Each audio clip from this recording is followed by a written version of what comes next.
4월 11일 3일밤 예배를 시작하도록 하겠습니다.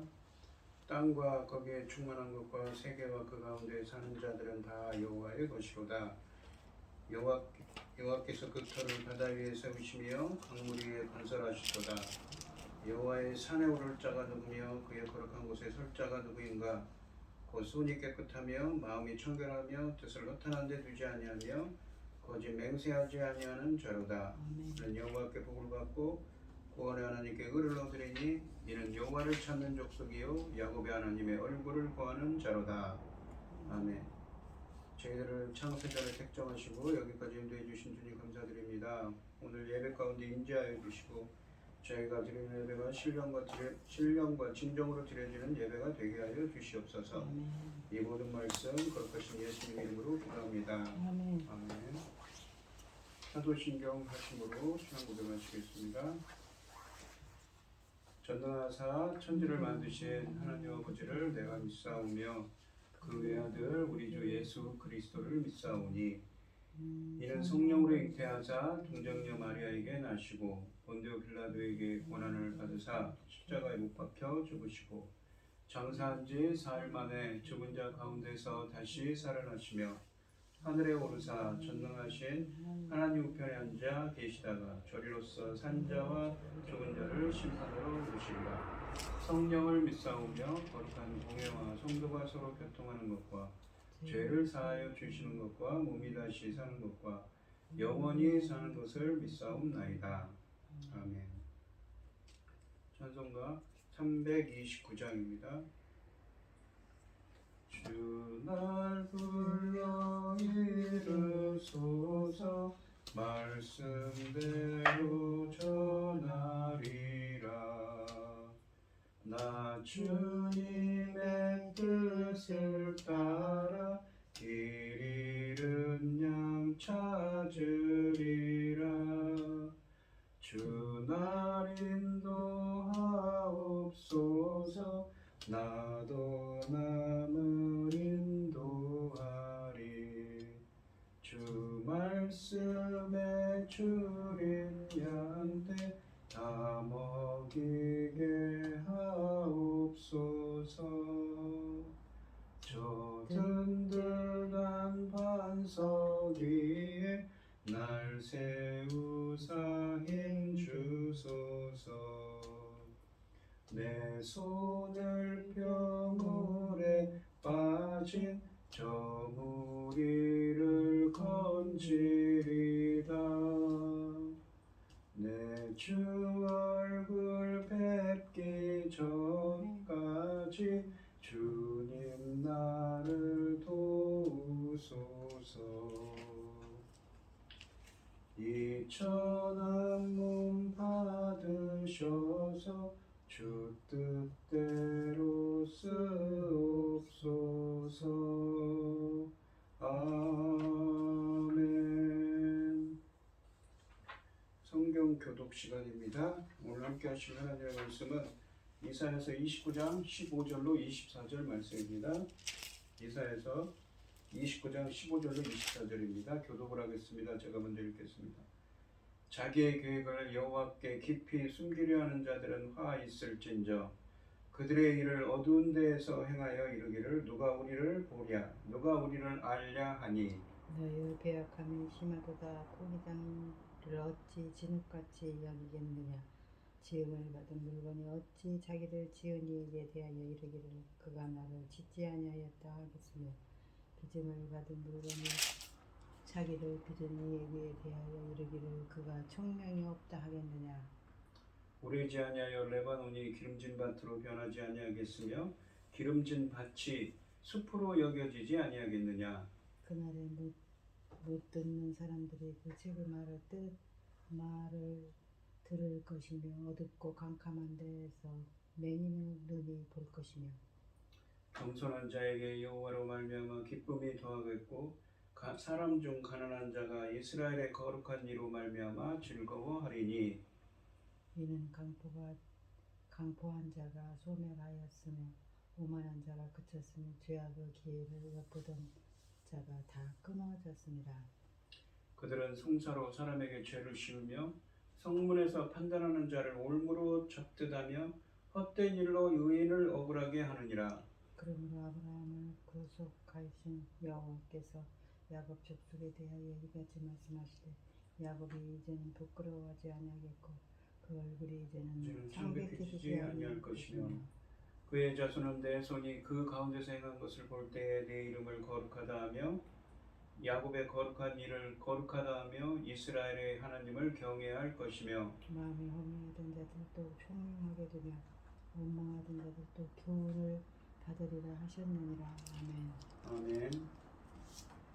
오늘 하나님의 말씀의 제목은 기도하겠습니다. 기도 시간입니다.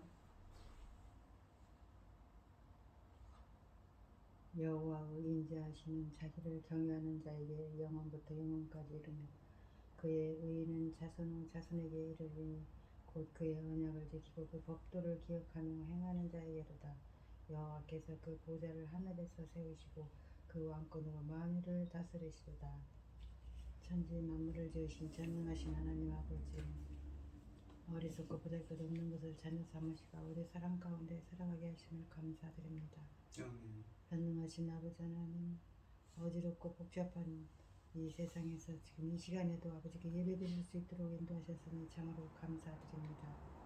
사랑하는 아버지 하나님, 저희 나라를 지켜주시옵소서. 원래 아버지 하나님 제사장 나라였던 이스라엘이 전쟁을 일삼고 있으니 아버지 하나님 미리 그것을 아시고 저희 나라를 제사장 나라로 세우셨으니 전능하신 아버지 하나님 제사장 나라 사명 잘 감당할 수 있도록 이끌어 주시고 인도해 주시고 진히 붙잡아 주시옵소서. 전능하신 아버지 하나님 지금은 여기에 아버지 또 중대한 시대를 맞이하고 있습니다. 열매 거둘 중대한 시대입니다. 천금같이 기중한 열매, 주님 십자가에 죽으시고 아버지께서 받으실 열매들 아닙니까? 이 열매들을 아버지 하나님께서 참으로 귀하게 오늘 여기까지 이끌어왔는데 전능하신 아버지 하나님 불쌍히 여기시고 긍휼을 베푸셔서 하나님 온전한 뜻대로 하나님의 기뻐하시는 열매 나올 수 있도록 도와주시옵소서. 아멘. 전능하신 아버지 하나님 이 중대한 시대에 열매 거둘 말씀을 들고 강단에 세운 당신이 사랑하는 종 붙잡아 주시옵소서.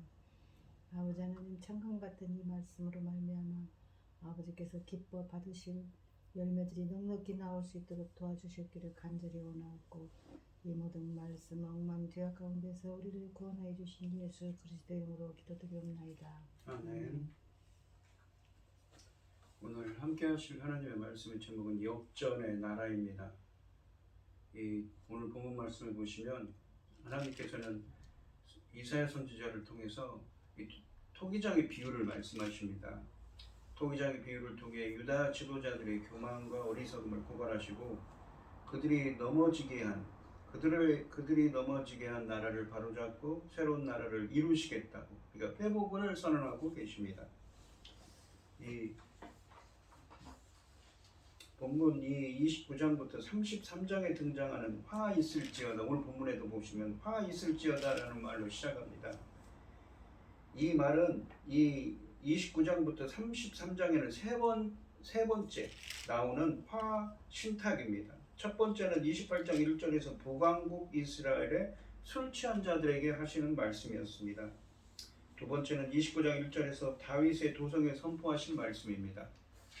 그리고 이 세 번째 화 신탁은 처음 두 신탁의 테마를 확고하게 강조합니다. 이 신탁의 대상은 유다의 정치적 지도자들입니다. 15절에 보시면 자기의 계획을 여호와께 깊이 숨기려 하는 자들은 화 있을진저 그들의 일을 어두운 데에서 행하며 이르기를 누가 우리를 보랴 누가 우리를 알랴 하니 라고 되어 있습니다. 이 지도자들이 비난을 받아야 하는 이유는 이 자기 계획을 하나님께 깊이 숨기려 하며 그들의 일을 어두운 곳에서 남몰래 행하여 음모를 꾸미는 자들이기 때문입니다. 하나님은 어두운 데서 보지 못할 것을 생각하니까 어두운 데서 몰래 이 일을 꾸밉니다. 악한 계획이겠죠. 그러면서 누가 우리를 보랴 누가 우리를 알랴 라고 말한다는 것입니다. 그러나 하나님은 다 보고 계시고 하나님을 속일 수 있는 사람은 아무도 없습니다. 이사야 선지자는 이런 생각을 하는 자가 피조물로서 창조주를 부인하는 자와 같다고 16절에서 신랄하게 비판합니다. 유다의 지도자들이 비난받아야 하는 두 번째 이유는 이 16절에 보시면 너희의 패역함이 심하도다. 토기장애를 얻지. 이 토기장이라고 되어 있는 히브리어가 야짜르라는 히브리어를 사용했는데 이게 어디서 쓰여졌냐면 창세기 2장 7절에 나옵니다. 그것을 인용합니다. 토기장애를 얻지 진흙같이 여기겠네. 마치 이 창세기 2장 7절에서 우리 인간의 몸을 흙으로 지으시고 하지요. 할 때 이 토기장애를 어찌 진흙같이 여기겠느냐. 지음을 받은 물건이, 지음을 받다라는 말도 창조된 물건이 아싸라는 히브리어를 사용했습니다. 창조하다는 의미입니다. 히브리어에 빠라라는 말이 있는데 아싸라는 말도 창조로 창세기 1장과 2장에서 쓰여졌습니다. 지음 받은 물건이라고 우리 인간이죠. 피조물이 어찌 자기를 지은 이에게 대하여 이르기를 그가 나를 짓지 아니하였다 하겠으며 빚음을 받은 물건이 자기를 빚은 이에게 대하여 이르기를 그가 총명이 없다 하겠느냐. 총명이라는 건 명철이죠. 깨닫는 게 없다는 것이죠. 깨달음이 없다 하겠느냐. 이게 그 앞절에서 모르는 곳에서 보이지 않는 곳에서 일을 꾸미는데 그걸 모른다고 하겠느냐라는 말씀입니다. 너희의 패역함이 너무 심하다라고 하십니다. 토기장애를 얻지 진흙과 같은 것으로 생각할 수 있느냐는 것이지요. 어떤 물건이 그것을 만든 사람을 보고 너는 나를 만들지 않았다. 당신은 총명이 없다. 아무것도 모른다라고 말할 수 있느냐라고 묻습니다. 이 몰래 창조주와 피조물을 같은 선상에서 나란히 놓으려는 것은 어리석은 일입니다. 마찬가지로 하나님과 인간의 자리를 몰래 바꾸려 하는 것도 어리석은 일인 것이지요. 그들은 토기장애보다 더 똑똑하다고 자부하는 옹기그릇의 어리석음을 지니고 있습니다. 하나님이 이스라엘 백성을 포함한 세상의 모든 사람들을 만드셨습니다. 그러나 그들은 자신을 창조하신 분의 지혜와 능력을 인정하지 않습니다. 오히려 나를 만들지 않았다라고 부정하고 있습니다. 그들의 비난은 자신들의 오만을 드러낼 뿐만 아니라 하나님이 그들에게 베풀고자 하시는 은혜를 거부하는 행위에 불과한 것이지요. 하나님이 자신들을 보지 못하리라고 생각하는 자들에게 화가 선포됩니다. 그들은 밤에 일을 함으로써 그들의 계획을 하나님께 숨기려고 했습니다. 이 10절로 12절 말씀처럼 하나님은 인간에게 어떤 일들을 숨기실 수 있습니다. 하나님께서 봉한 말씀처럼 잠궈버리시죠. 그들에게 깊이 잠들게 하는 영을 부어서 눈을 감기고 귀를 막습니다. 사람은 그렇게 하지 못한다는 것을 그들은 분명히 생각하지 못하고 있습니다. 그들의 그러한 시도는 사실을 왜곡하는 것이며 토기장애와 진흙을 혼동하는 것입니다. 물을 항아리는 토기장애가 자신을 만들었음을 부정할 수 없고 그가 아무것도 모른다고 말할 수 없습니다. 사실 백성은 이 일의 진행을 전혀 모르는 반면 하나님은 언제든지 모든 것을 알고 계신 전지전능하신 하나님이십니다.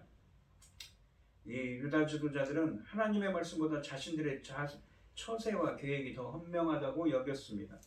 그래서 하나님의 경고를 무시하고 당시에 애굽과의 동맹을 은밀히 추진했습니다. 아수르의 그 압제가 너무 심했기 때문인 것이죠. 그들은 누가 우리를 보랴, 누가 우리를 알랴라고 하면서 그들의 계획에서 하나님을 철저히 배제합니다. 그들은 마치 토기장애를 평하는 것처럼 오만했던 것입니다. 그러나 토기장애가 만든 모든 토기를 속속들이 아는 것처럼 주님은 그들의 속을 간파하고 계십니다. 이렇듯 우리들이 도모하는 일도 하나님의 뜻이 우선이므로 최우선으로 고려되어야 합니다. 그런지 오늘 이 시간 돌아보는 여러분들이 되시기를 바랍니다. 이 다음 17절부터 24절까지 말씀은 심판 이후의 회복에 대한 말씀입니다. 15절부터 16절 말씀 같은 이 인간의 부패함, 특히 하나님 나라의 백성의 교만한 마음이 만약 치유된다면 이 세상에 임할 변화는 과연 어떠한 것일까요? 전체적으로 혁명적인 변화가 있을 것을 17절부터 24절까지 예언하고 계십니다. 17절 말씀을 보시면 오래지 아니하여 레바논이 기름진 밭으로 변하지 아니하겠으며, 레바논이라는 것은 이스라엘에 있는 아주 울창한 숲입니다. 때로는 이 레바논을 이스라엘로 비유하기도 하죠. 기름진 밭이 숲으로 레바논 같은 울창한 숲으로 여겨지지 아니하겠느냐라고 합니다. 이 오래지 않아 울창한 숲을 이루는 레바논이 기름진 밭, 경작지로 변하고 기름진 밭이 다시 숲으로 밀림으로 변할 것을 말씀하고 있습니다. 어떻게 갑자기 그렇게 변합니까? 하나님이 이들에게 역사하실 변화는 마치 울창하기로 유명했던 레바논의 숲이 기름진 밭으로 변하고 그 기름진 밭이 순식간에 울창한 숲으로 변하는 것과 같다는 것입니다. 즉 하나님의 능력은 한계가 없기 때문에 마음만 먹으면 언제든지 기적을 행하실 수 있다는 것입니다. 이후에 18절부터 24절 말씀처럼 큰 변혁이 일어나는 것으로 해석할 수가 있습니다. 이 변화의 첫 번째는 18절에 보시면 그날이라는 건 어떤 날입니까? 바로 주님이 임하시는 날이죠. 주님이 큰 엄청난 변화를 일으킵니다. 15, 16절에 있었던 그 패역한 피조물인 인간이 하나님을 업신여기고 없는 것처럼 행동하는 그들이었는데 그들에게 엄청난 변화가 일어납니다. 이 18절에 보면 그날에 주님이 임하셔서 구원하시고 심판하는 날이죠. 못 듣는 사람이 책의 말을 들을 것이며 어둡고 캄캄한 데서 맹인의 눈이 볼 것이며 라고 하십니다. 그날에 귀머거리가 책 읽는 소리를 듣는다고 하시고 어둡고 캄캄한 데 사는 소경들이 눈을 떠서 보게 될 것이라고 하십니다.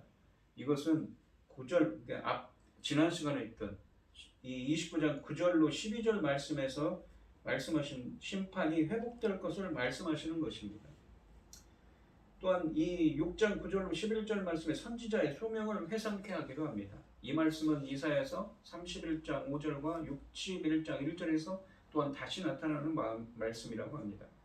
29장 9절로 12절 지난 시간에 했던 말씀입니다. 너희는 놀라고 놀라라. 너희는 맹인이 되고 맹인이 되라. 이게 하나님께서 그들의 취함이 포도주로 말미암이 아니며 그들의 비틀거림이 독주로 말미암음이 아닙니다. 그들이 취한 사람처럼 비틀거리고 맹인이 됩니다. 왜? 대저 여호와께서 깊이 잠들게 하는 영을 너희에게 부어주사 너희의 눈을 감기셨으니 영적인 눈인 것입니다. 영적인 깨닫도록 하는 그 영적인 눈을 다 감겨버리세요. 왜? 그들의 죄악 때문이죠.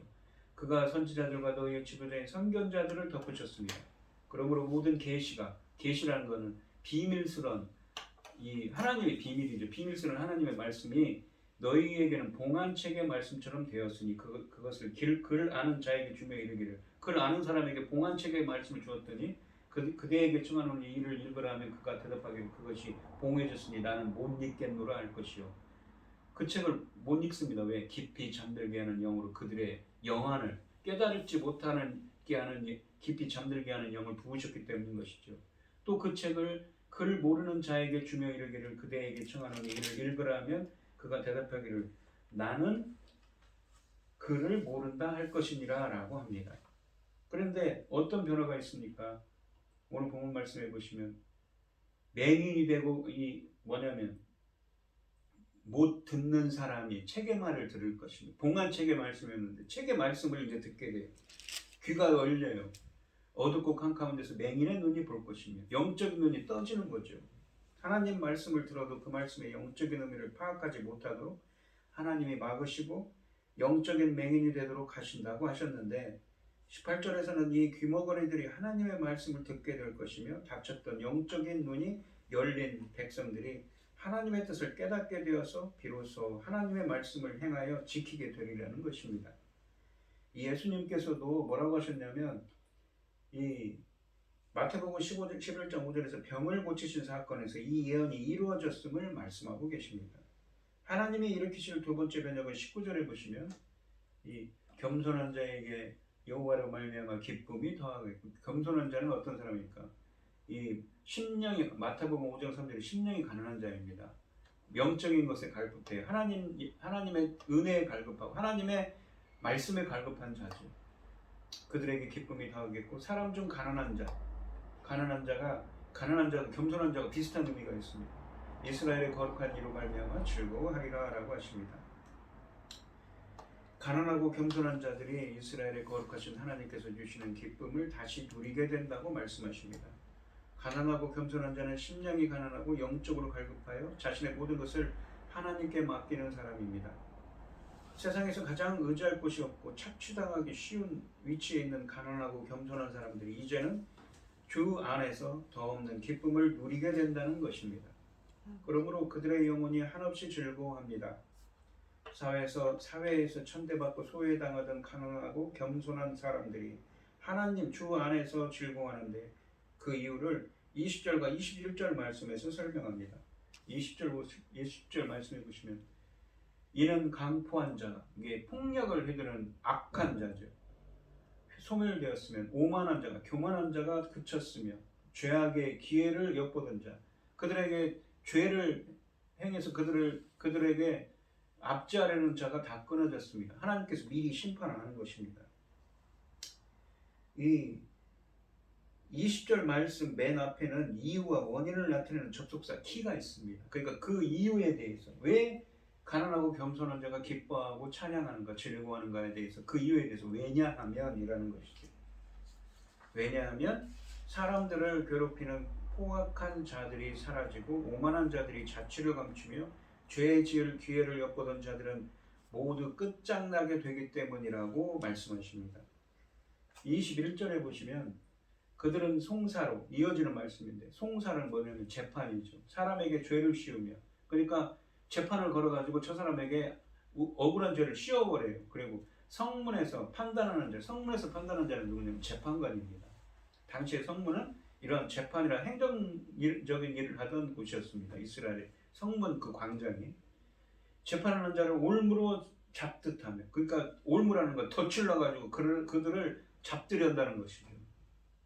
그러니까 재판관들에게 이 덫을 놔가지고 그들을 꿰어내요. 악한 일을 꿰는 거죠.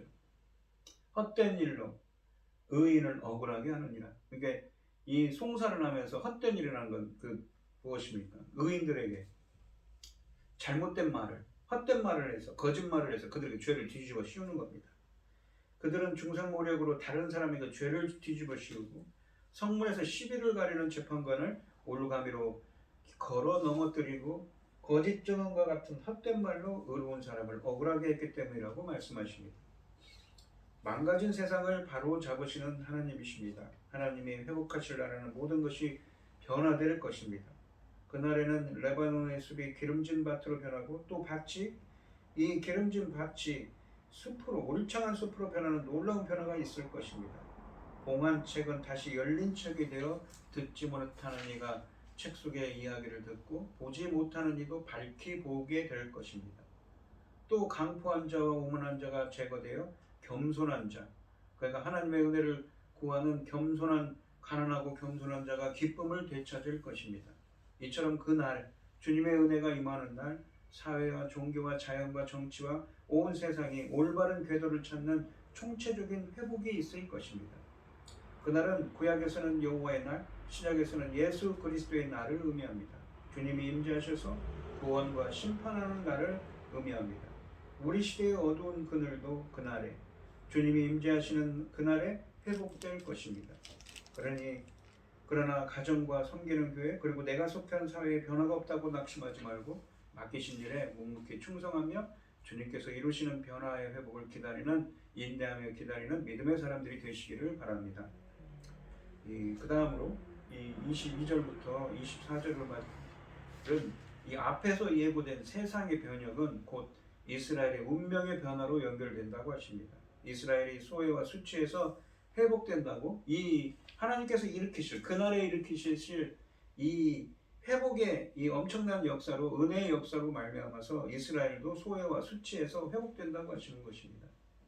22절을 보시면 그러므로 아브라함을 구속하신 여호와께서 이 야곱 족속에 대하여 이같이 말씀하시되 야곱이 이제는 부끄러워하지 아니하겠고 그의 얼굴이 이제는 창백해지지 아니할 것이며 이스라엘 야곱 다 누구를 의미합니까? 바로 이 본문의 말씀에 대해서 이안을 든 남유다 백성들이겠죠.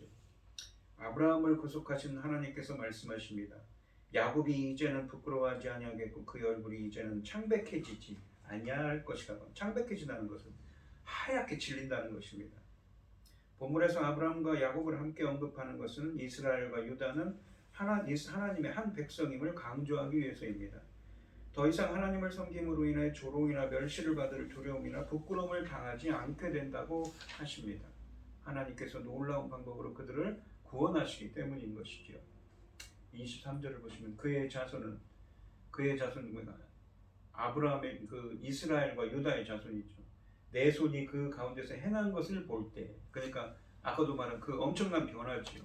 울창한 숲이 경작지가 되고 그 경작지가 울창한 숲이 되는 변화되는 그 엄청난 그 하나님의 역사를 볼 때에 내 이름을 거룩하다 하며 야곱의 거룩한 일을 거룩하다 하며 이스라엘의 하나님을 경외할 것입니다. 이 가난하고 겸손한 자들에게 기쁨과 감사와 찬송을 주시고 즐거워하게 하고, 왜 즐거워하게 합니까? 그들을 압제하던 그 포악한 자들을 하나님께서 그 악인들을 하나님께서 심판하시기 때문인 것입니다. 야곱의 거룩한 일을 거룩하다 하며 이스라엘의 하나님을 경외할 것이며 라고 합니다. 이 그의 자손은 내 손이, 그러니까 내 손이라는 건 하나님의 손이죠. 하나님의 권능, 손이라는 것은 권능을 의미합니다. 하나님의 권능이 그 가운데서 행한 것을 볼 때 내 이름을 거룩하다 하며 야곱의 거룩한 일을 거룩하다 하며 이스라엘의 하나님을 경외할 것이며 라고 말씀하십니다. 구원을 보고 체험한 하나님의 백성은 두려운 마음으로 하나님을 찬양하고 경외하게 된다는 것입니다. 24절에 보시면 마음이 혼미하던 자들도 총명하게 되며, 마음이 혼미하던 자들도 총명하게 되며 원망하던 자들도 교훈을 받으리라 하셨느니라. 이 마음이 혼미하던 자들도 총명하게 된다고 하는데, 이 하나님의 거룩하신 능력이 놀랍게 드러나죠. 그동안 마음이 혼미하던 자는 무엇입니까? 길을 잃고 방황하던 자죠. 명철하게 되고, 총명은 명철을 뜻하는 비나라는 히브리어를 사용했습니다. 우리가 지혜와 명철할 때 그 명철입니다. 그 영적인 분별력을 갖게 된다는 것이죠. 그리고 원망하는 자들도 하나님의 교훈을 받으리라. 하나님의 말씀을, 하나님의 훈계를 받게 될 거라고 말씀하십니다.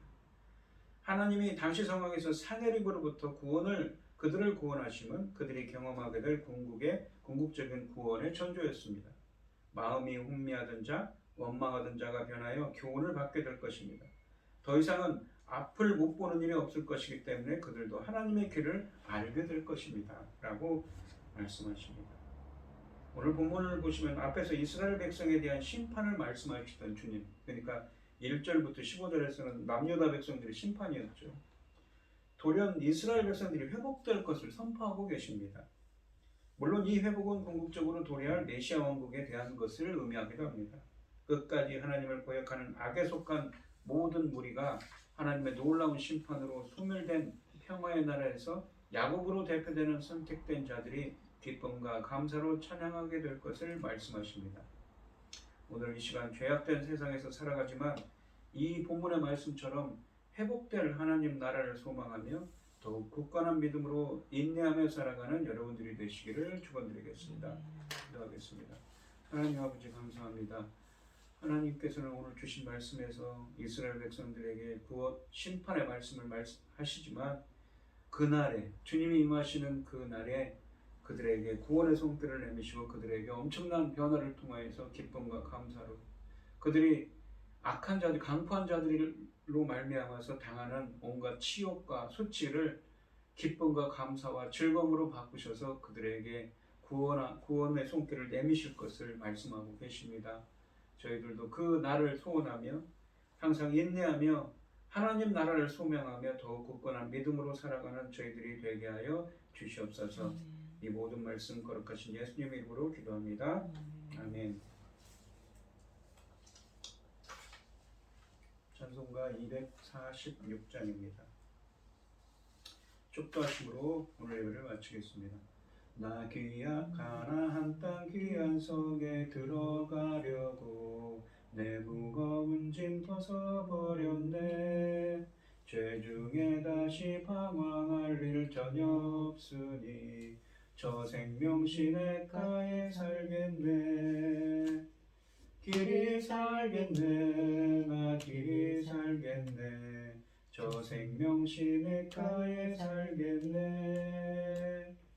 길이 살겠네 나 길이 살겠네 저 생명 시냇가에 살겠네 그물과 구름 기둥으로 인도하시니 나가는 길이 형통하겠네 그 요단강을 내가 지금 건넌 후에는 저 생명 시냇가에 살겠네 길이 살겠네 나 길이 살겠네 저 생명 시냇가에 살겠네 길이 살겠네 나 길이 살겠네 저 생명 시냇가에 살겠네 내 주린 영혼만 나로서 먹여주시니 그 양식 내게 생명 되겠네 이후로 생명 양식 주와 함께 먹으며 저 생명 시냇가에 살겠네 길이 살겠네 나 길이 살겠네 저 생명 시냇가에 살겠네 길이 살겠네 나 길이 살겠네 저 생명 시냇가에 살겠네 아멘. 이제는 주 예수 그리스도의 은혜와 아버지 하나님의 극진하신 사랑과 성령의 교통하심이 하나님 나라를 소원하며 인내하며 살아가기를 소원하는 성도들 머리머리 위에 이제로부터 영원히 함께 있을지어다. 아멘.